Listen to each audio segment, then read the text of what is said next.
Shalom saudara. Saat ini kita berjumpa lagi dalam ibadah online hari ini. Mari kita memuji Dia, kita mau naikkan syukur kita mau sembah Allah kita. Sebab segala puji, hormat, syukur hanya bagi Dia. Haleluya.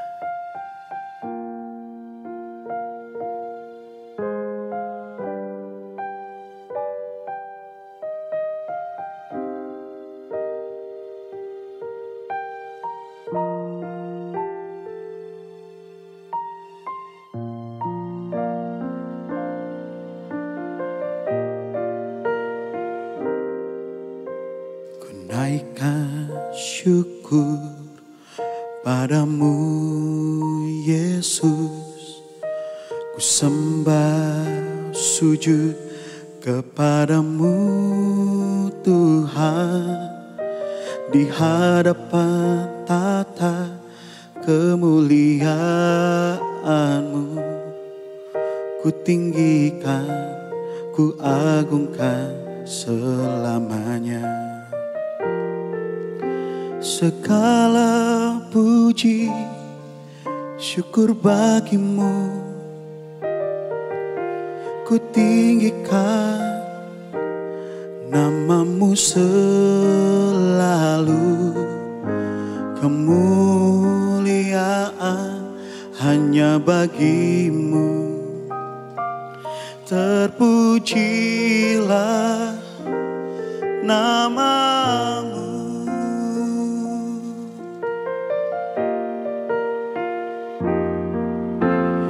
Naikkan syukur padamu Yesus, ku sembah sujud kepadamu Tuhan, di hadapan tata kemuliaan-Mu, ku tinggikan, ku agungkan selamanya.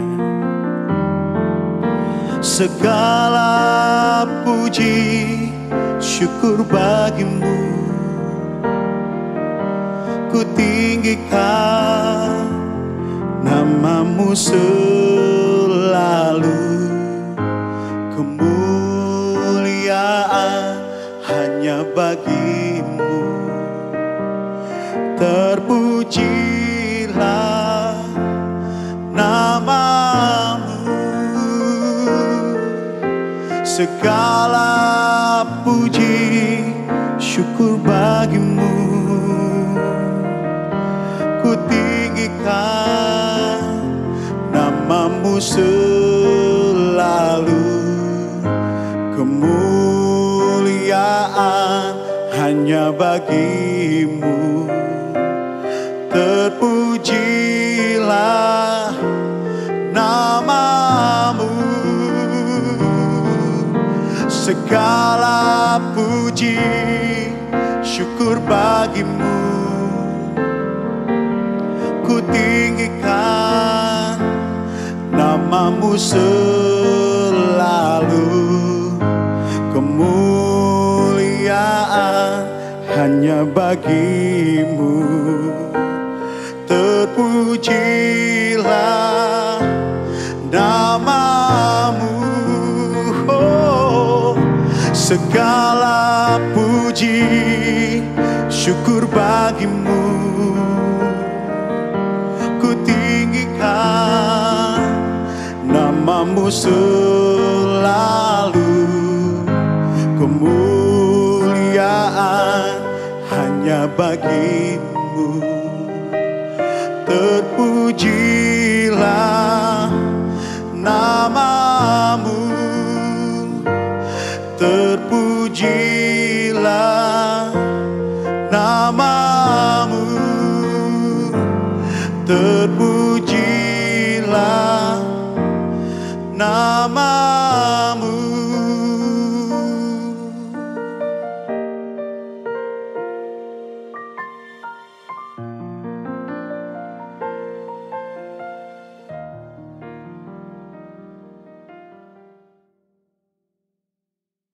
Allah Bapa kami yang di sorga, Kami persembahkan segala pujian dan penyembahan kami hanya untuk Engkau, Allah yang layak kami tinggikan dan kami sembah. Biar apa yang kami pujikan adalah ungkapan hati kami yang terdalam atas segala hal yang sudah Tuhan lakukan di dalam hidup kami. Begitu besarnya kasih-Mu di dalam hidup kami. Dan hari ini Tuhan, kami rindu untuk belajar dari firman Tuhan, untuk lebih mengerti lagi apa yang Tuhan mau di dalam hidup setiap kami. Buka hati pikiran kami siap mendengar, kami siap belajar dari firman Tuhan. Amin. Mari kita buka kitab kita dalam 1 Petrus 1 ayat 3-4. Terpujilah Allah dan Bapa Tuhan kita Yesus Kristus, yang karena rahmat-Nya yang besar telah melahirkan kita kembali oleh kebangkitan Yesus Kristus dari antara orang mati kepada suatu hidup yang penuh pengharapan, untuk menerima suatu bagian yang tidak dapat binasa, yang tidak dapat cemar, dan yang tidak dapat layu, yang tersimpan di sorga bagi kamu. Saudara, saya harapkan kita semua ada di dalam kondisi yang baik, kondisi yang sehat, secara tubuh kita, jiwa kita, dan rohani kita. Di mana hidup di dalam Tuhan itu melibatkan seluruh keberadaan kita, melibatkan seluruh aspek kehidupan kita. Gak ada bagian yang terpisahkan dari hidup kita. Kapanpun, dimanapun, apapun yang kita lakukan, kita harus tetap belajar, berkenan kepada Tuhan, belajar untuk taat selalu akan firman Tuhan. Seluruh hidup kita adalah persembahan yang kudus untuk Tuhan. Saya teringat saudara kepada masa-masa di mana saya masih kuliah. Saya dulu ambil jurusan teknik kimia, di mana banyak sekali aktivitas yang dilakukan di dalam laboratorium. Nah, saat kami mahasiswa-mahasiswi masuk dalam lab, kami harus menggunakan lab jas untuk melindungi diri kami dari mungkin cairan-cairan kimia yang mungkin berbahaya buat kami. Dan itulah peraturannya. Tapi saat kita keluar dari laboratorium, lab jas itu boleh dilepas. Nah saudara, tapi kehidupan kekristenan tidak seperti itu, bukan yang bisa dipakai lepas. Tapi kemanapun kita harus membawa identitas kita sebagai anak-anak Allah. Kita harus membawa karakter ilahi, dimanapun, kapanpun kita berada. Banyak sekali hal yang kita pelajari di dalam kekristenan tentunya. Kita belajar soal hubungan, kita belajar soal persembahan, soal pujian penyembahan kepada Tuhan, dan banyak sekali hal lainnya. Hal-hal itu penting saudara, hal-hal itu baik, hal-hal itu penting. Tetapi saudara, sesungguhnya ada 3 esensi dalam kehidupan kekristenan kita. Esensi inilah yang akan mendasari hal-hal lainnya yang kita pelajari di dalam pengenalan kita akan Tuhan. Dan saya harapkan khotbah hari ini bisa menjadi pengingat buat kita semua, bahan perenungan, bahan refleksi diri kita dalam menyambut peringatan kematian Tuhan Yesus di hari Jumat Agung dan kebangkitan Tuhan Yesus di hari Paskah nanti. Esensi yang pertama, iman atau faith. Saudara, iman adalah starting point. Iman adalah titik awal perjalanan kita bersama dengan Tuhan. Dalam Ibrani 11:1, dalam Ibrani, iman dikatakan sebagai dasar dari segala sesuatu yang kita harapkan dan bukti dari segala sesuatu yang tidak kita lihat. Tetapi pertanyaannya saudara, iman seperti apakah yang Tuhan inginkan ada di dalam diri setiap anak-anaknya? Dalam 1 Petrus 1 ayat 5-9, yaitu kamu yang dipelihara dalam kekuatan Allah karena imanmu, sementara kamu menantikan keselamatan yang telah tersedia untuk dinyatakan pada zaman akhir. Bergembiralah akan hal itu, sekalipun sekarang ini kamu seketika harus berduka cita oleh berbagai-bagai pencobaan. Maksud semuanya itu ialah untuk membuktikan kemurnian imanmu yang jauh lebih tinggi nilainya daripada emas yang fana, yang diuji kemurniannya dengan api, sehingga kamu memperoleh puji-pujian dan kemuliaan dan kehormatan pada hari Yesus Kristus menyatakan dirinya. Sekalipun kamu belum pernah melihat Dia, namun kamu mengasihinya. Kamu percaya kepada Dia, sekalipun kamu sekarang tidak melihatnya. Kamu bergembira karena sukacita yang mulia dan yang tidak terkatakan, karena kamu telah mencapai tujuan imanmu, yaitu keselamatan jiwa. Yang Tuhan inginkan adalah iman yang murni. Iman yang murni itu adalah iman yang tetap percaya walaupun kita tidak melihat. Iman yang percaya walaupun kita tidak mengerti. Banyak sekali kejadian dalam hidup ini kita tidak mengerti mengapa ini harus terjadi pada diri kita sendiri ataupun mungkin diri orang lain. Mungkin kita bertanya-tanya mengapa seorang ibu muda yang anaknya masih kecil harus ditinggalkan oleh suaminya. Kita nggak mengerti mengapa seorang anak muda yang masih dalam usia produktif terus tiba-tiba dipanggil Tuhan. Banyak sekali yang tidak kita mengerti, saudara. Tetapi iman yang murni adalah iman yang tetap percaya. Iman yang bisa melihat dengan perspektif ilahi, dengan cara pandang Allah, bukan dengan cara pandang manusia. Iman yang teruji lewat musim-musim kehidupan yang berbeda, dan mungkin turun naik dalam kehidupan, dalam kondisi yang berbeda-beda dalam kehidupan, tetap bisa bersukacita dalam pencobaan, tetap bersukacita dalam penderitaan dalam waktu-waktu yang sulit. Iman yang selalu percaya akan janji Tuhan yang ya dan amin, yang pasti Tuhan tepatin. Iman yang tetap percaya juga walaupun banyak sekali ketidakpastian yang ada di depan kita. Dan iman yang tentunya terus ditumbuhkan dari hari ke hari. Bukan anak-anak Tuhan yang hanya puas dengan pengenalan akan Tuhan yang segitu aja, tetapi punya satu kerinduan untuk mengenal Tuhan lebih lagi, untuk sama-sama kita menumbuhkan iman kita di dalam Tuhan Yesus. Bagaimana kita menumbuhkan iman kita? Tentunya akan pendengaran akan firman Tuhan. Saudara, buat saya pribadi, firman Tuhan ini sangat membantu saya. Firman Tuhan ini benar-benar menguatkan iman saya. Dalam pekerjaan, puji Tuhan saya mendapatkan kesempatan untuk mendapatkan peran yang baru di pekerjaan saya, di mana saya harus memanage tim, di mana tim ini cukup terdiri dari orang-orang yang lebih jauh lebih senior daripada saya. Sehingga saya pun secara pribadi saya bergumul, Tuhan bagaimana saya bisa menjalankan peranan ini. Tapi Tuhan bawa saya sampai sini, saya percaya Tuhan akan memampukan. Dan saudara, saya mulai membaca Amsal mulai dari awal tahun ini.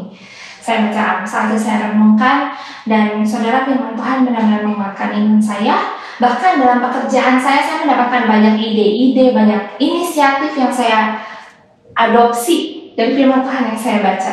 Begitu luar biasanya firman Tuhan yang bisa menguatkan kita apapun kita hadapi. Nggak terbatas mungkin kehidupan pelayanan kita ataupun kehidupan rohani kita aja, saudara. Tetapi semua aspek kehidupan kita itu adalah wujud bagaimana kita bisa mengekspresikan iman kita kepada Tuhan. Esensi yang kedua adalah pengharapan atau hope. Kita manusia tidak pernah bisa hidup tanpa pengharapan. Kita mungkin masih bisa bertahan tanpa makanan, tanpa minuman selama beberapa hari ataupun beberapa jam. Tapi 4 detik tanpa pengharapan, manusia akan mati. Pengharapan ini seperti bahan bakar untuk hidup kita. Terpujilah Allah dan Bapa Tuhan kita Yesus Kristus yang karena rahmat-Nya yang besar telah melahirkan kita kembali oleh kebangkitan Yesus Kristus dari antara orang mati kepada suatu hidup yang penuh pengharapan. 1 Petrus 1 ayat 3. Dan harapan itu saudara seperti jangkar atau seperti saung.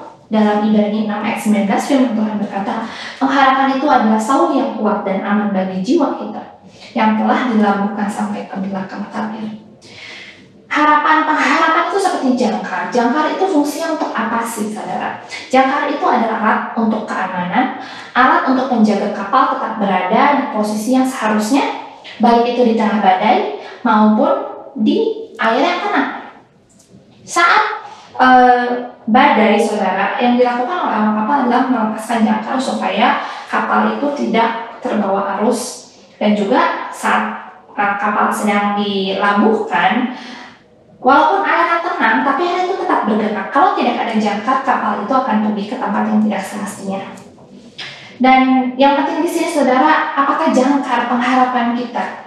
Pengharapan kita ada di mana sih? Kita letakkan pengharapan kita di mana? Apakah kita meletakkannya kepada kepintaran kita, penampilan kita, harta kita, posisi, ataupun mungkin orang-orang yang ada di sekitar kita?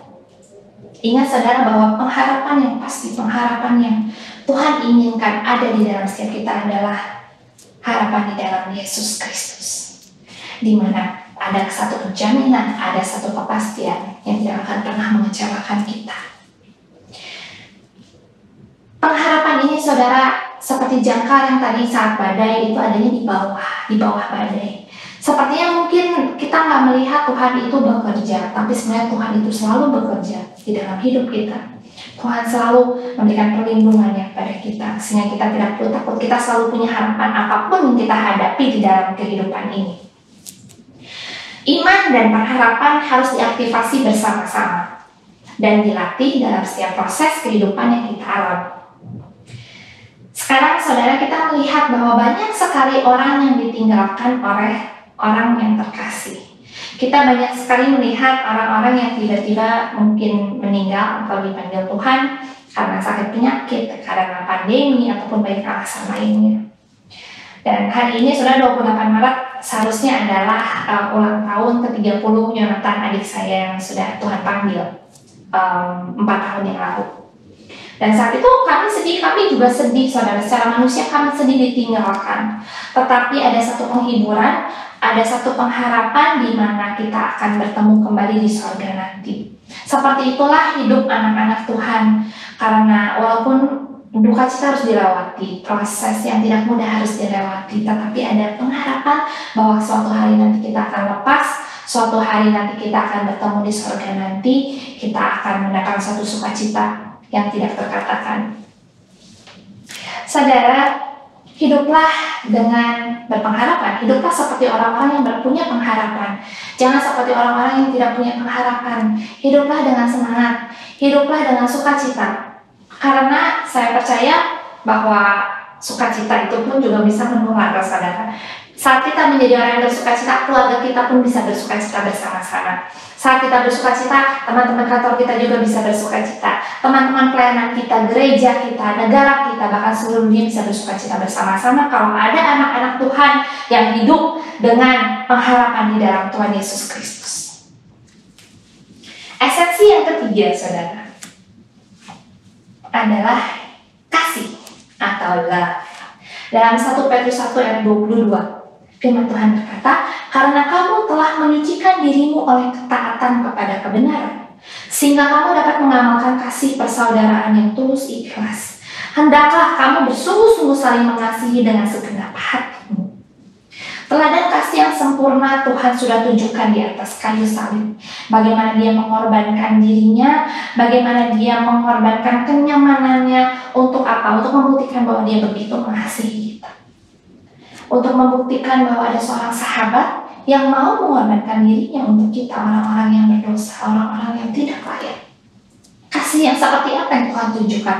Kasih agape, kasih yang unconditional, kasih yang tidak bersyarat, kasih yang bukan karena ada apanya, tetapi apa adanya. Dia menerima kita apa adanya. Dia mengorbankan segala sesuatu di dalam dirinya untuk menembus segala dosa-dosa kita. Karena itu saudara, gak ada alasan untuk kita tidak mengasihi sesama kita.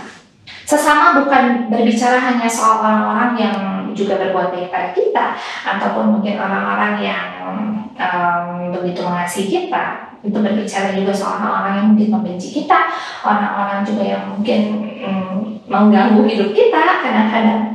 Saudara, karena Tuhan sudah lebih dulu mengasihi kita, maka yuk sama-sama kita belajar untuk kita juga bisa mengasihi sesama kita. 1 Petrus 1 ayat 18-19, sebab kamu tahu bahwa kamu telah ditebus dari cara hidupmu yang sia-sia, yang kamu warisi dari nenek moyangmu, bukan dengan barang yang fana, bukan pula dengan perak atau emas, melainkan dengan darah yang mahal, yaitu darah Kristus, yang sama seperti darah anak domba yang tak bernoda dan tak bercacat.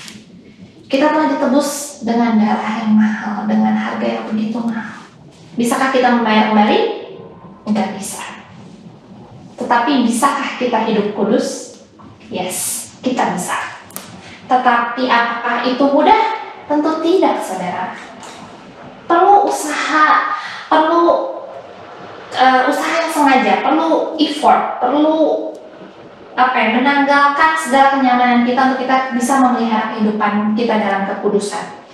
Karena kita tidak pernah bisa membalas kasih Tuhan kepada kita, tapi kita bisa menyenangkan Tuhan lewat seluruh kehidupan kita dengan cara memelihara hidup kita di dalam kekudusan.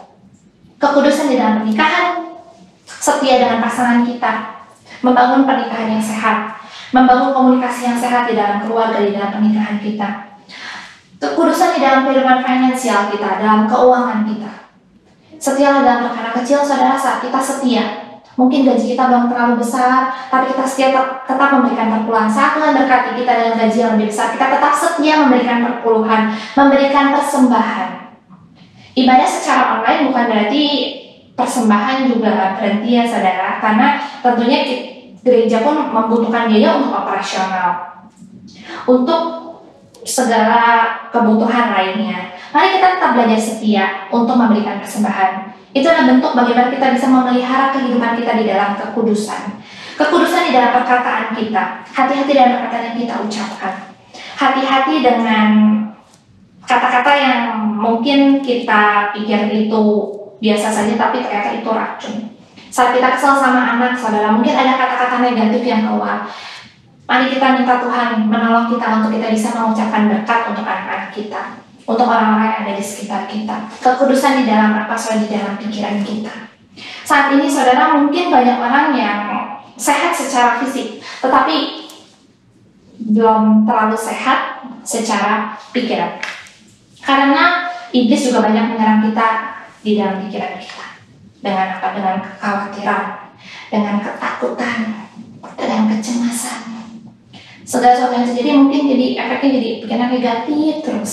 Nggak bisa berpikir positif, nggak bisa mempercayai Tuhan. Hati-hati saudara, mari kita jaga pikiran kita, jaga kekudusan pikiran kita. Minta Tuhan untuk memberikan kita kemampuan untuk menguasai pikiran kita. Tentunya dengan bantuan Roh Kudus di dalam hidup kita. Biarlah Tuhan menemukan kita tidak bercacat dan bercela. Bagaimana kita bisa memelihara kekudusan hidup kita sampai kapan Tuhan izinkan kita hidup di dunia ini. 3 esensi saudara. Iman sebagai awal perjalanan kita. Pengharapan yang menjadi bahan bakar bagaimana kita tetap bisa melangkah apapun yang kita hadapi. Dan kasih, di mana kita bisa menyenangkan Tuhan. Bagaimana kita bisa mengasihi sesama kita dengan kasih yang tulus ikhlas. Segala proses dalam hidup kita tentunya akan menguji esensi ini saudara. 3 esensi tersebut. Iman, pengharapan, dan kasih kita. Dan 3 esensi ini juga akan membantu kita untuk belajar banyak hal lain di dalam kehidupan kekristenan kita, di dalam pengenalan kita akan Tuhan. Dan kita memiliki iman, pengharapan, dan kasih di dalam Tuhan. Kita akan bisa untuk tetap bersuka cita, kita akan bisa tetap memanage kehidupan kita dengan baik, mengatur kehidupan kita dengan baik, menata setiap respon kita, memberikan pelayanan kita kepada Tuhan dengan setia, memelihara hubungan dengan orang-orang di sekitar kita. Kita akan diberikan kemampuan lebih lagi saudara. Sebab semuanya harus berfokuskan kepada satu pribadi, yaitu Tuhan Yesus Kristus yang begitu mengasihi kita. Ayat penutup khotbah saya hari ini saudara, 1 Petrus 1 ayat 24-25.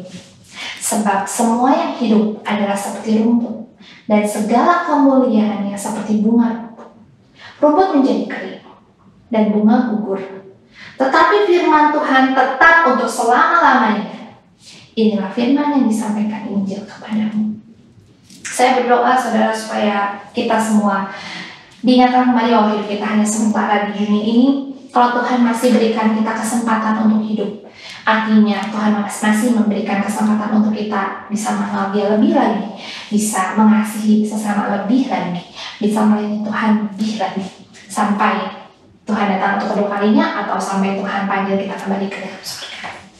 Saya berdoa juga biarlah hari ini firman Tuhan hari ini juga boleh berbicara kepada setiap saudara yang mungkin dalam pergumulan, dalam tantangan, dalam jalan buntu mungkin saudara. Tapi percayalah bahwa dengan iman kita, pengharapan dan kasih, kita akan bisa melewatinya, kita akan tetap bisa setia dalam mengikut Tuhan yang tidak pernah berubah dulu, sekarang, sampai selama-lamanya. Amin.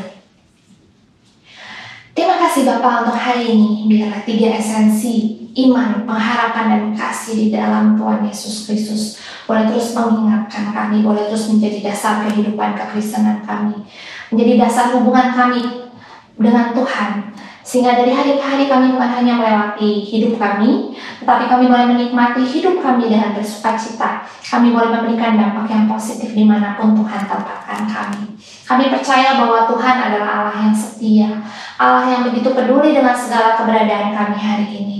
Kami percaya Tuhan Roh Kudus yang menuntun kami dari hari ke hari, menyucikan seluruh kehidupan kami, tubuh, jiwa, dan roh kami serahkan kepada Tuhan. Biarlah Tuhan yang pimpin kami dari hari demi hari, langkah demi langkah bersama dengan Tuhan. Terima kasih Tuhan Yesus, di dalam nama kami berdoa dan mengucapkan syukur kami. Haleluya. Amin.